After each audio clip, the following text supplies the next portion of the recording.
Supreme court ने एक बार फिर से बिहार की जाति आधारित जनगणना के केस को पटना हाई कोर्ट की झोली में डाल दिया है।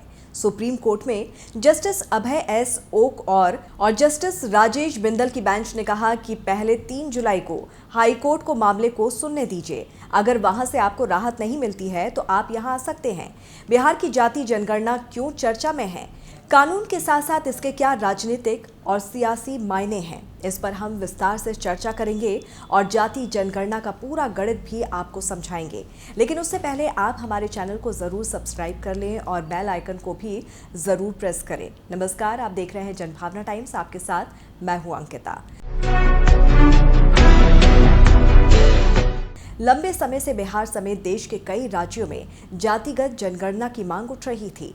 साल 2011 में हुई जनगणना के बाद जातीय आधार पर रिपोर्ट बनाई गई थी, लेकिन उसे जारी नहीं किया गया। बिहार से पहले राजस्थान और कर्नाटक में भी जातीय जनगणना हो चुकी है। बिहार में इसी साल 7 जनवरी से जातिगत जनगणना की प्रक्रिया शुरू हुई, लेकिन इसके खिलाफ हिंदू सेना ने सुप्रीम कोर्ट में याचिका दायर की थी, जिसे कोर्ट ने खारिज कर दिया था। जातीय जनगणना की बात सुनकर सबसे पहले जो सवाल दिमाग में आता है कि ऐसा क्यों किया जा रहा है और ये कैसे होगी। अगर पूरी हो जाएगी तो ये कैसे पता लगेगा कि बिहार में किस जाति के लोगों की कितनी आबादी है।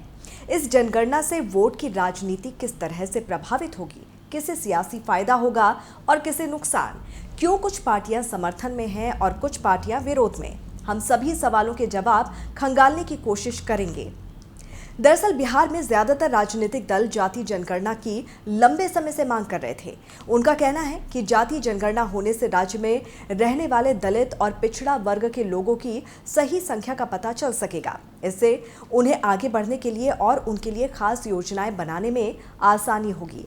अगर सही जाति जनसंख्या का पता होगा तो राज्य में उनके मुताबिक प्रभावी योजनाएं बनाई जाएंगी। बिहार विधानसभा और बिहार विधान परिषद में 18 फरवरी 2019 और 27 फरवरी 2020 को जातीय जनगणना कराने से जुड़ा प्रस्ताव पेश किया गया था। उस समय इस प्रस्ताव को बीजेपी, आरजेडी, जेडीयू समेत करीब सभी दलों ने समर्थन दिया था, लेकिन केंद्र सरकार बिहार में जातिगत जनगणना कराए जाने के खिलाफ थी। केंद्र ने इस संबंध में सुप्रीम कोर्ट में हलफनामा भी दायर किया था, जिसमें केंद्र ने कहा था कि जातीय जनगणना नहीं होनी चाहिए क्योंकि जातियों की गिनती करना लंबा और कठिन काम है। इसके बाद भी नीतीश कुमार की सरकार ने जातीय जनगणना कराने का ऐलान कर दिया था। बिहार सरकार ने इसी महीने यानी कि मई के अंत तक ये काम पूरा करने का वादा भी किया है। अब हम ये समझने की कोशिश करेंगे कि इसका क्या राजनीतिक असर हो सकता है।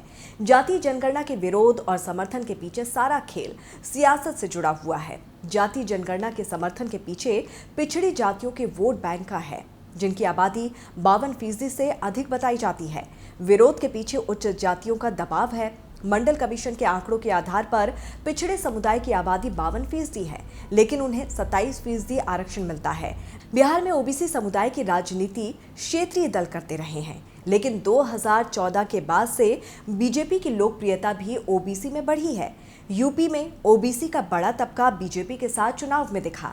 हालांकि बीजेपी का कोर वोट बैंक अगड़ी और सवर्ण जातियां ही हैं जो जातिगत जनगणना के विरोध में है। अगर जातिगत जनगणना होगी तो केंद्र की नौकरियों और शिक्षण संस्थानों में ओबीसी कोटे में बदलाव के लिए सरकार पर दबाव बनाने की गुंजाइश बढ़ जाएगी, जिसका फायदा क्षेत्रीय दल लेना चाहेंगे।